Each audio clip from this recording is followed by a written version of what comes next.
The galactic convergence had, over approximately 14,000 standard cycles, perfected the art of making everything unnecessarily complicated. They'd mastered faster-than-light travel, constructed megastructures that would make physics weep, and developed technology so advanced it occasionally became sentient and filed for workers' rights. Yet somehow, in all their accumulated wisdom, they'd collectively forgotten how to do anything without pressing a button first. This wasn't viewed as a problem, naturally. Why would it be? Progress meant leaving the old ways behind, discarding primitive knowledge like yesterday's waste disposal. The convergent species, over 200 civilizations strong, prided themselves on their sophistication. They had molecular assemblers, matter reorganizers, and devices that could do practically anything except, apparently, function without a power source. The trials of ascension existed to gatekeep this exclusive club of technological superiority. Any upstart species wanting to join the big leagues had to prove they belonged, which meant demonstrating they'd evolved beyond barbarism. The trials tested everything: technological innovation, cultural sophistication, philosophical advancement, and most importantly, the ability to survive using appropriate methods befitting an advanced civilization. The trial administrators had grown comfortable in their roles. They'd seen hundreds of species pass through, each one properly equipped with bioengineered advantages or elegant technological solutions that skirted the rules through clever loopholes. Crystalline energy storage organs, biological fusion reactors, photosynthetic skin that converted starlight to warmth. All acceptable, all civilized, all properly advanced. Then humanity submitted their application. The initial review committee had laughed, actually laughed, which was remarkable considering 3 of them didn't possess the biological equipment for laughter and had to simulate it through translator software.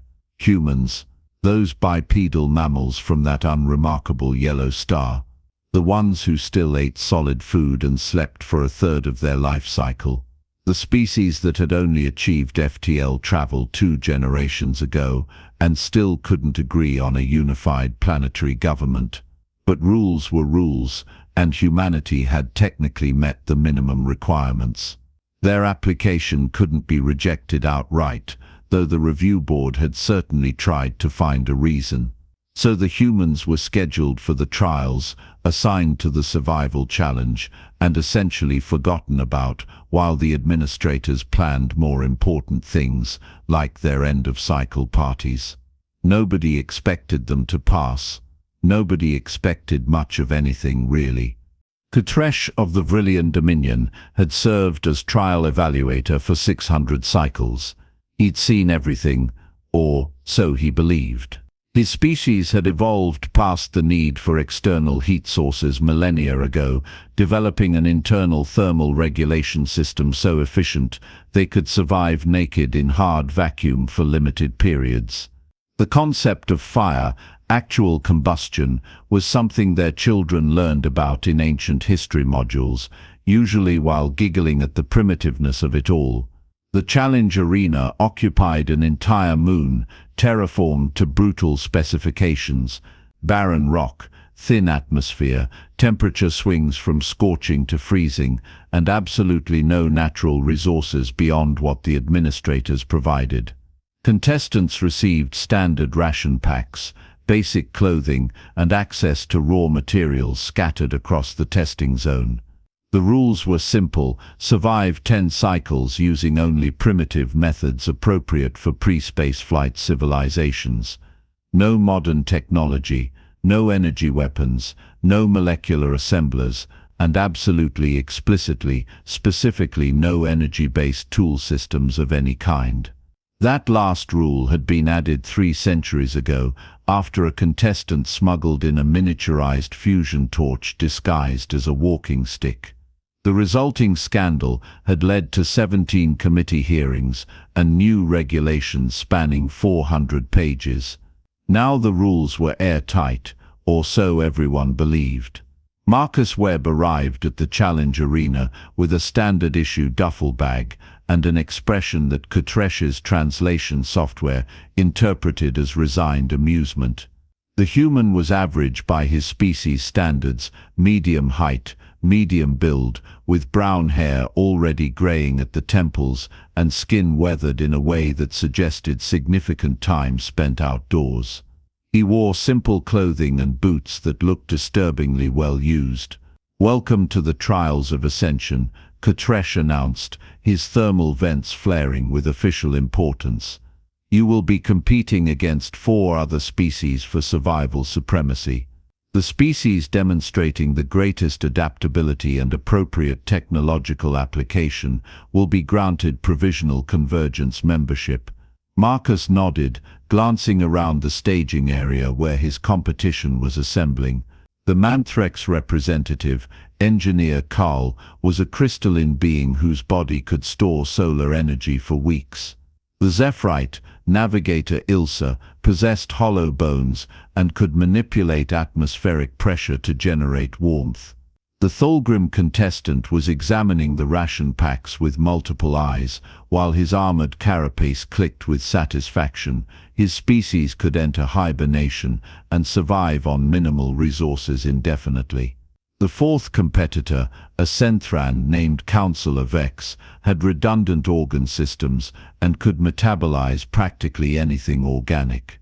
Then there was Marcus, who had skin that sunburned, a body that required constant feeding, and no visible biological advantages whatsoever.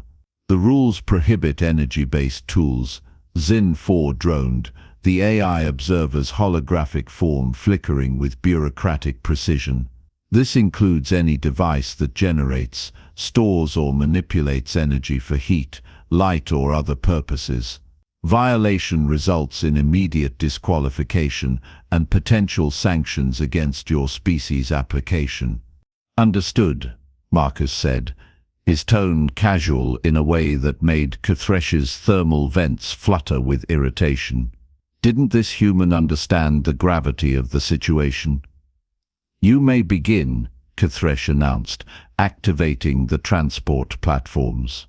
The contestants materialized across the testing zone, each deposited in separate sectors with identical resource allocations. Monitoring drones tracked everything, broadcasting to an audience of billions across convergent space. The trials always drew viewers. There was something satisfying about watching lesser species struggle with basic survival, reinforcing everyone's sense of superiority. Day 1 began with textbook responses from most contestants. Engineer Carl immediately began constructing a shelter using his species' natural ability to fuse rock through crystalline resonance, technically not an energy tool since it was biological. Navigator Ilsa used atmospheric manipulation to create a pressure bubble that generated warmth through compression, also biological, also acceptable. The Thulgrim burrowed into the ground, preparing for extended hibernation. Counselor Vex began methodically testing the local geology for mineral content. Marcus spent the first hour walking in increasingly large circles, apparently doing nothing useful whatsoever. "The human appears confused," Kuthresh observed to Zin 4 watching the monitoring feeds. "Perhaps the environmental stress is already affecting his cognitive function." "Negative," Zin 4 replied, scanning biosignatures. "Heart rate normal. Stress hormones within acceptable parameters. Appears to be searching for something." What Marcus was searching for became apparent as the day progressed.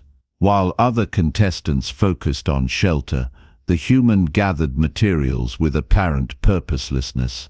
Dried plant matter from the scattered vegetation, dead wood branches, stones of specific shapes and sizes. He arranged everything in a small clearing, building what looked like a crude nest. The monitoring commentary was merciless. "Is the human building a bed?" one observer asked, mandibles clicking with amusement. Perhaps his species nests like avians, another suggested. I believe he's simply given up, Kthresh said confidently. Some species recognize their inadequacy quickly. As the testing zone's sun began setting, administrators controlled the day-night cycle to maintain consistent 10-hour periods. Temperatures plummeted. This was intentional design, forcing contestants to demonstrate their survival capabilities. Engineer Carl's crystalline form glowed with stored solar energy. Navigator Ilsa maintained her pressure bubble. The Tholgrim had already entered torpor. Counselor Vex had consumed enough minerals to fuel his metabolic furnace. Marcus sat in his clearing, surrounded by his gathered materials, and began rubbing two sticks together. Kthresh noticed first, mostly because the motion was so bizarre it triggered his attention algorithms. What is the human doing? Zin 4 zoomed, monitoring drones closer. Unclear. Appears to be creating friction between two pieces of wood. Purpose unknown. Is he trying to sharpen one? An observer suggested. The angle is wrong for sharpening, another replied. Marcus continued his work with methodical patience. His hands moved in steady, practiced motions, applying pressure while maintaining speed. The stick rotated against a flat piece of wood, generating friction in a small notch carved with a sharp stone. Smoke began rising from the contact point, barely visible wisps that made the monitoring equipment flag unusual chemical reactions. Chemical combustion precursors detected, Zin 4 announced, suddenly alert. Elevated temperature at friction point. Molecular breakdown of cellulose beginning. What? Kthresh leaned closer to his display, thermal vents contracting with confusion. The smoke thickened. Marcus's movements intensified, his breathing steady despite obvious physical exertion. He'd placed dried plant fibers in the notch, and they were beginning to smolder. A tiny orange glow appeared, barely visible in the dimming light. Alert, Zin 4 stated, his tone shifting to alarm. Rapid oxidation reaction detected. Temperature spike at human's location. This appears to be the tinder bundle ignited. Marcus carefully transferred the smoking fibers to his prepared nest of dried materials, blowing gently to encourage the flame.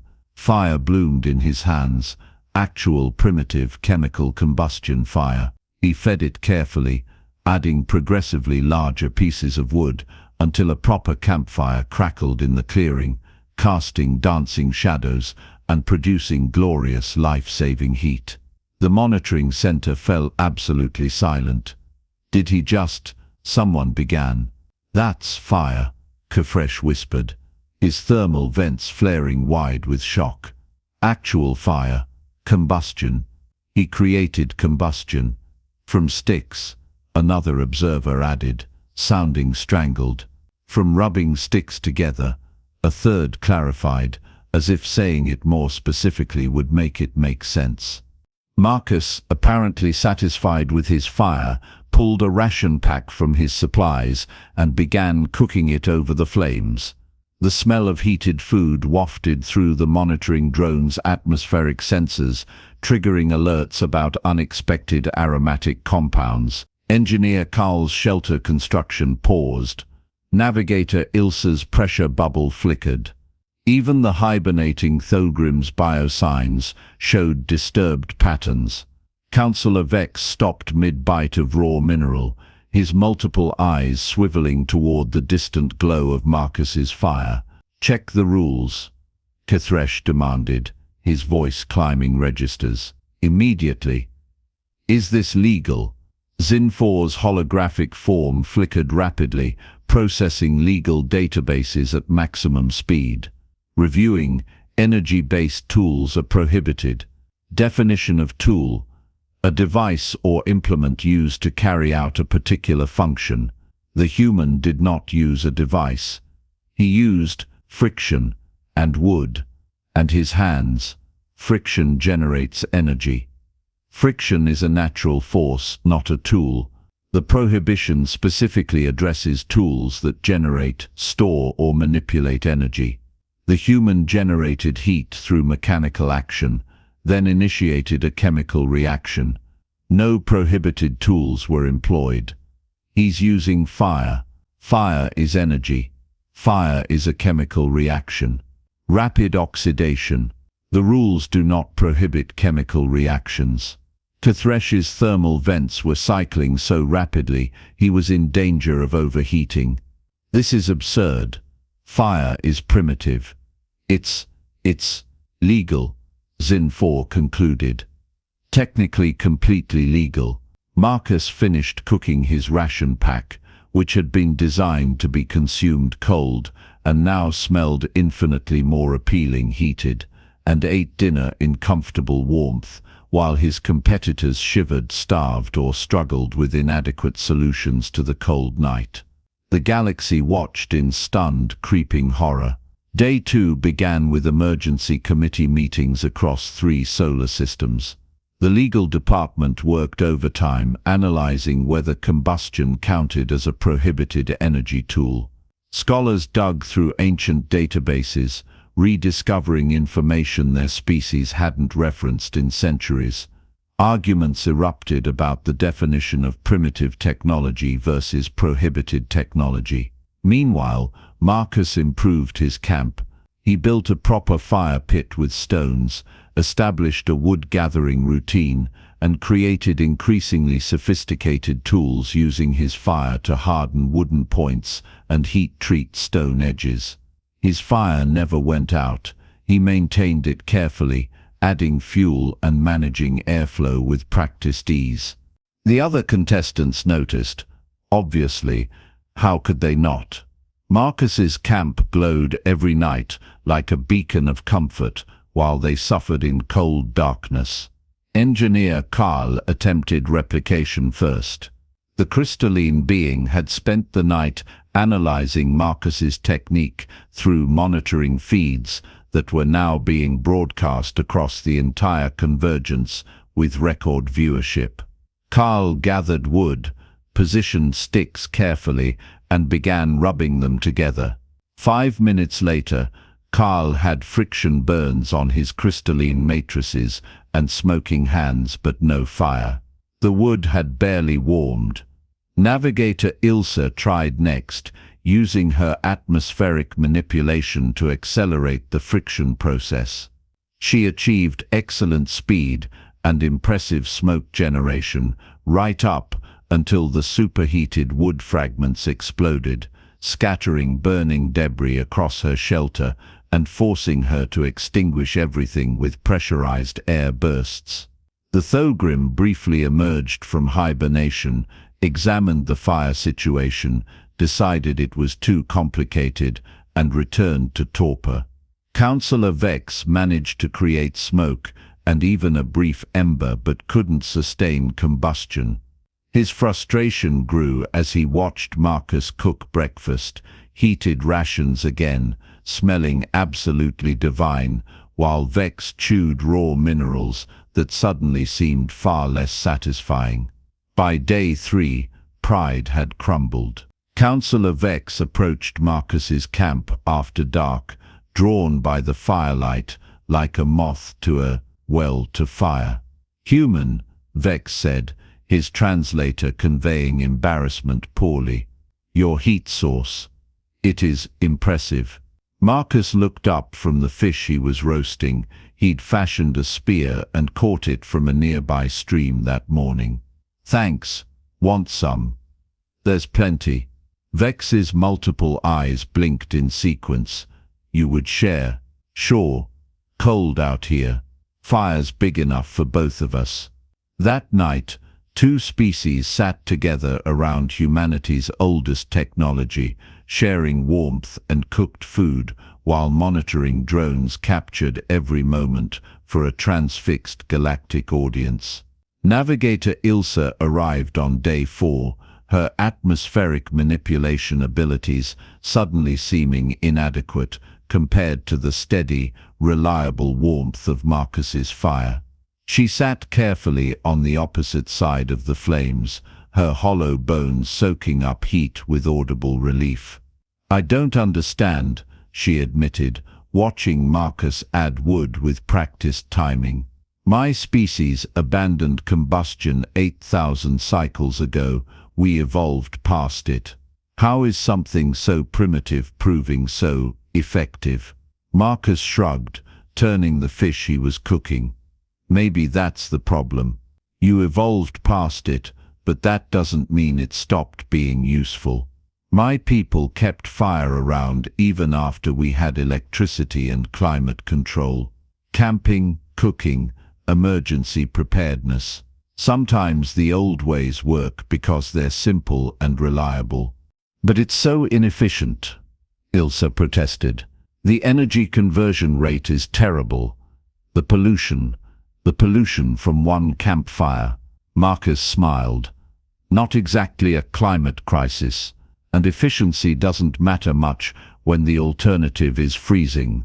A fire that works beats a theoretical solution every time." Engineer Carl arrived on day 5, his crystalline pride finally overcome by the reality that his stored solar energy was depleting and wouldn't last the full 10 cycles. The nights were simply too cold, and his species' elegant solution was failing against basic thermodynamics. Marcus welcomed him the same way he'd welcomed the others, with food, warmth, and patient instruction. By day 6, even the Thulgrim had emerged from hibernation, drawn by the smell of cooking and the promise of warmth. His armored carapace clicked with what the translators interpreted as grudging respect as he joined the growing community around Marcus's fire. The monitoring center watched this transformation with mixed emotions. On one hand, the trial had become a spectacular success in terms of viewership. Every civilized world was tuning in to watch a human teach supposedly superior species how to survive using sticks and stones. On the other hand, it was deeply, profoundly humiliating.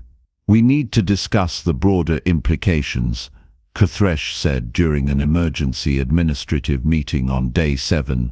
"This human isn't just surviving, he's thriving. And he's doing it with technology our ancestors abandoned before we achieved spaceflight." The social media response has been intense, another administrator reported. Philosophers are publishing emergency treatises about technological dependence. Educators are demanding curriculum revisions. There's a growing movement calling for fundamental skills recovery across all convergence worlds. Some species are claiming this proves humans are superior. A third added, thermal vents flickering with discomfort.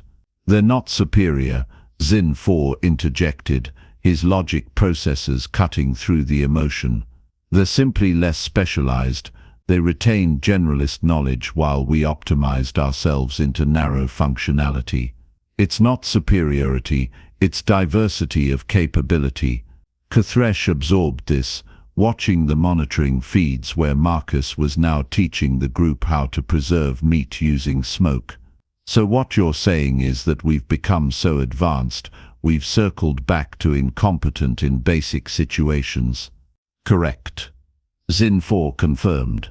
"Without our technology, we are fundamentally helpless. The human is not.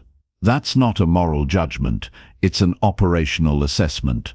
The words hung heavy in the climate-controlled air of the monitoring center. Every administrator present had to confront an uncomfortable truth: strip away their technology, and they couldn't survive a week in conditions their ancestors would have considered routine. Marcus taught them everything over the remaining days. How to select proper wood, dead but not rotten, dry but not brittle. How to prepare tinder from bark and dried grass. How to angle the friction stick and maintain pressure and speed simultaneously. How to blow gently on embers without extinguishing them. How to feed a fire so it grew steadily without smothering. How to bank coals overnight, by burying them in sand and ash, preserving the heat for easy rekindling come morning. He showed them how to cook food properly, explaining heat distribution and timing, how to purify water by boiling, how to use smoke to preserve meat and fish for later consumption, how to read weather patterns in the sky and plan accordingly, how to craft tools from stone and bone and wood, using fire to harden and strengthen materials. Day 8 brought rain, testing everything they'd learned. Marcus demonstrated shelter construction that protected flames from wind and water, angled roofs, fire pits with drainage, windbreaks positioned for optimal airflow. The group worked together, each species contributing their unique capabilities under human guidance. Engineer Carl used his crystalline fusion ability to create waterproof stone coverings. Navigator Ilsa manipulated air pressure to redirect wind away from their central fire. The Thulgrim's natural excavation abilities produced excellent drainage channels. Counselor Vex's metabolic flexibility let him work in conditions that would exhaust the others. They weren't competitors anymore. They were a community, learning together, surviving together, united by fire and necessity, and a human who'd never forgotten the basics. By day 9, Marcus wasn't just teaching survival skills, he was facilitating something more profound.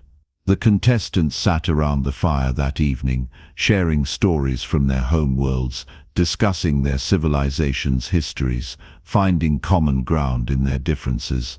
My species has a creation myth about fire. Counselor Vex mentioned, his translator conveying nostalgia. The first mother stole it from the mountain gods and brought it to our people. I learned it as a juvenile but never understood why fire was worth such risk. Now, he gestured at the flames. Now I understand. We have similar stories, Marcus replied. Every human culture has fire myths. Prometheus stealing it from the gods, the phoenix rising from flames. Fire has always been special to us. It represents knowledge, transformation, survival. Maybe your ancestors knew something important that got lost in all the progress. Navigator Ilsa's hollow bones rattled thoughtfully. We have records of fire use in our early history, but it's taught as ancient history, not relevant knowledge. I never thought I'd need to understand it. I never thought it would matter. Everything matters, Marcus said quietly. You never know what knowledge you'll need until you need it. That's why my people try to remember everything, even the old ways. Not because we're primitive, because we're cautious. The universe is big and unpredictable. Best to have options. The final day featured preparation for a feast. Marcus caught more fish with spears he'd taught the group to craft. They gathered edible plants using identification skills he'd shared. Together they prepared a meal that made the monitoring center's atmospheric sensors overload with aromatic data. The contestants ate together, warm and fed and comfortable, their survival assured not by biological superiority or technological loopholes, but by fire and cooperation and knowledge freely shared. The completion ceremony was awkward in ways that would be discussed in administrative circles for decades. Kafresh stood before the assembled contestants, trying to maintain dignity while his thermal vents betrayed his discomfort. The entire Convergence Council watched via holographic feed, their expressions ranging from impressed to deeply embarrassed to thoughtfully concerned. The trials of ascension have concluded, Kafresh announced, his voice carrying across the arena and to billions of viewers beyond. All contestants survived the full duration. However, evaluation criteria require assessment of methods, adaptability, and leadership qualities demonstrated during the trial period. He paused, struggling with words that had probably never been spoken in trial history.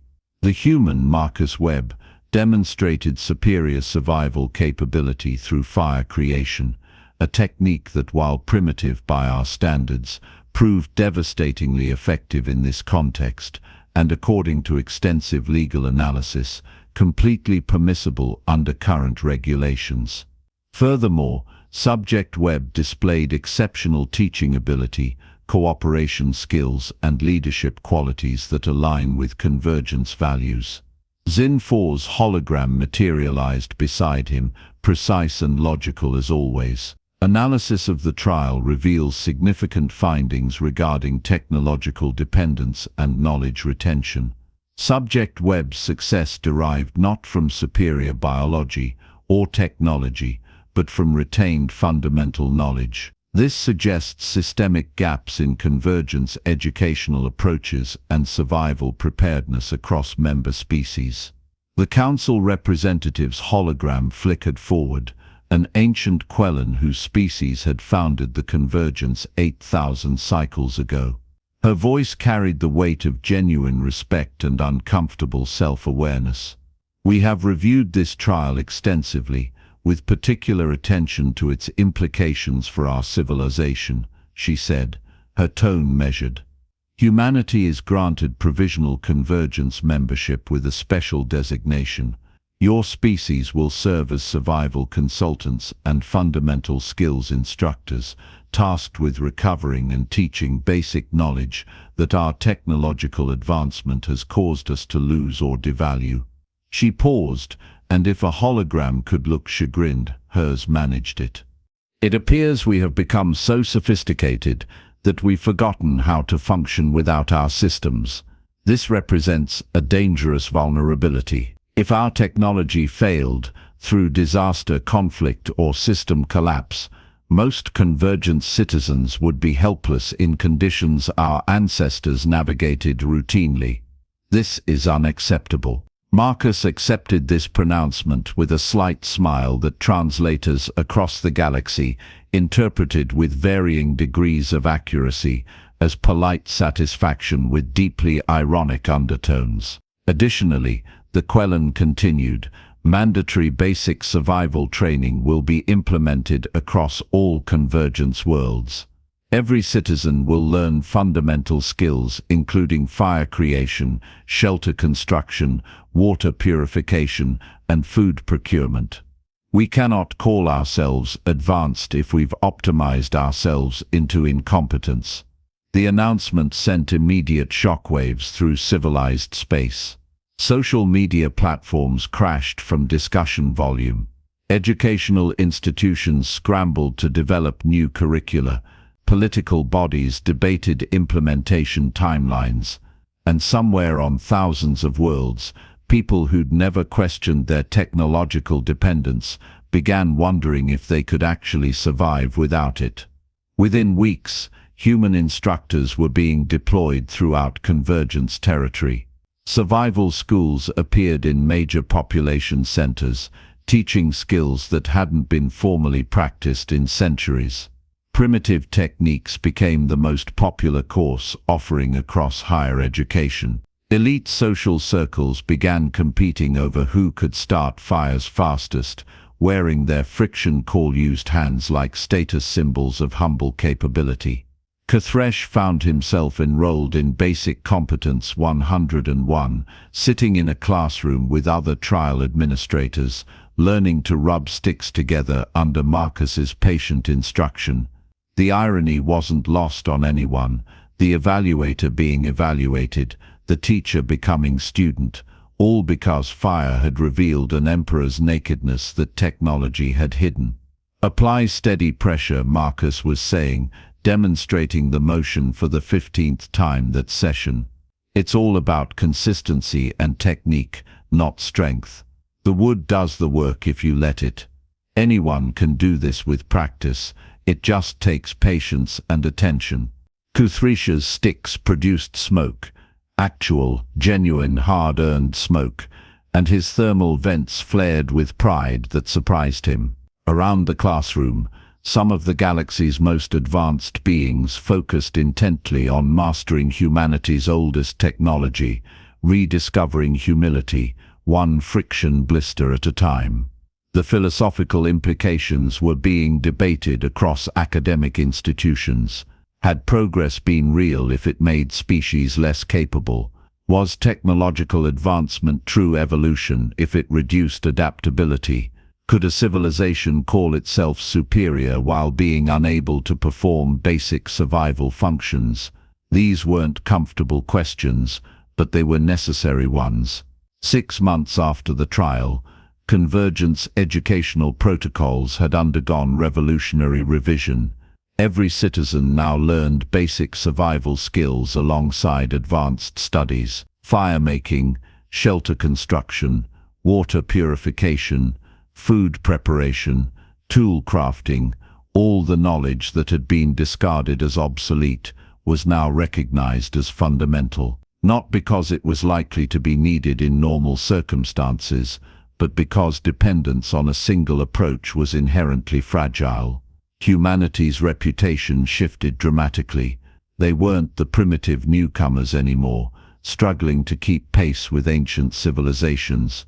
They were the species that remembered, the civilization that had climbed the technological ladder without kicking away the rungs behind them, the people who understood that progress meant addition rather than replacement.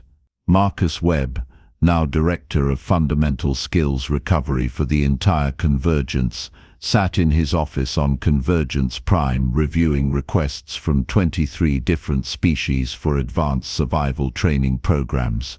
His coffee, actual Earth coffee, brewed over an actual small fire in his office because he could, and because it tasted better, and because it made visiting dignitaries deeply uncomfortable, steamed gently in the climate-controlled environment.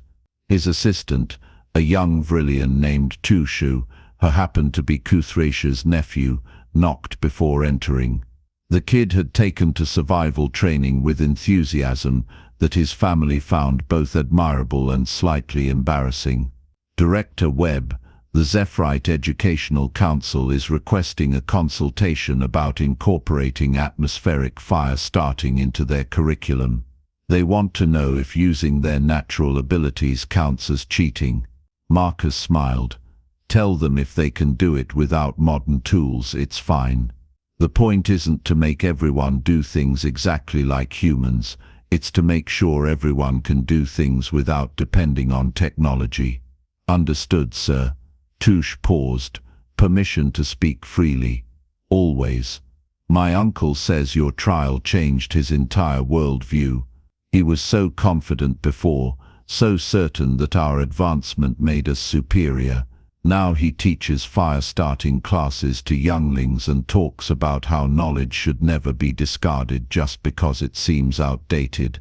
Your uncle's a good teacher, Marcus said, and he learned fast. That's what makes a civilization truly advanced, the ability to admit mistakes and adapt. After Tersch left, Marcus returned to his reports, but his mind wandered to that first night in the trial arena. Sitting in the cold darkness, rubbing sticks together while aliens watched in confused amusement, none of them realizing they were witnessing something transformative. He just wanted to stay warm and cook dinner.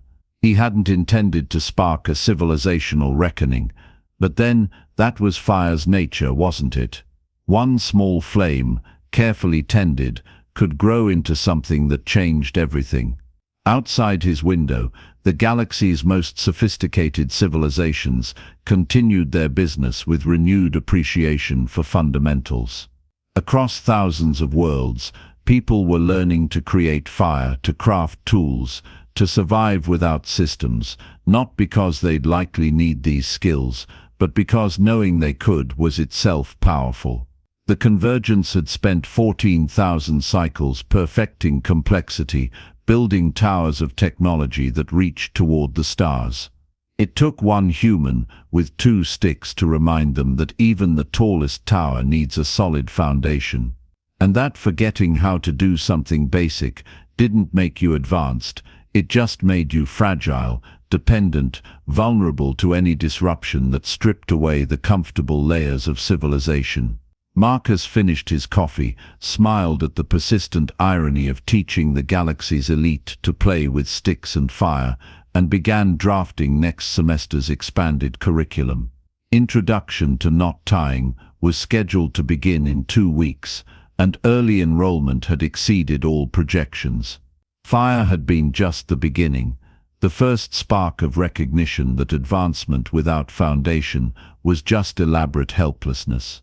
Wait until they learned about simple machines, about leverage and pulleys and wheels. Wait until they rediscovered that the most sophisticated solution wasn't always the best one. Sometimes you just needed something that worked when everything else failed. The human had rubbed sticks, built flame and cooked dinner. In doing so, he'd accidentally reminded an entire galactic civilization that remembering the past wasn't primitive, it was survival. And sometimes, just sometimes, the old ways were old because they worked.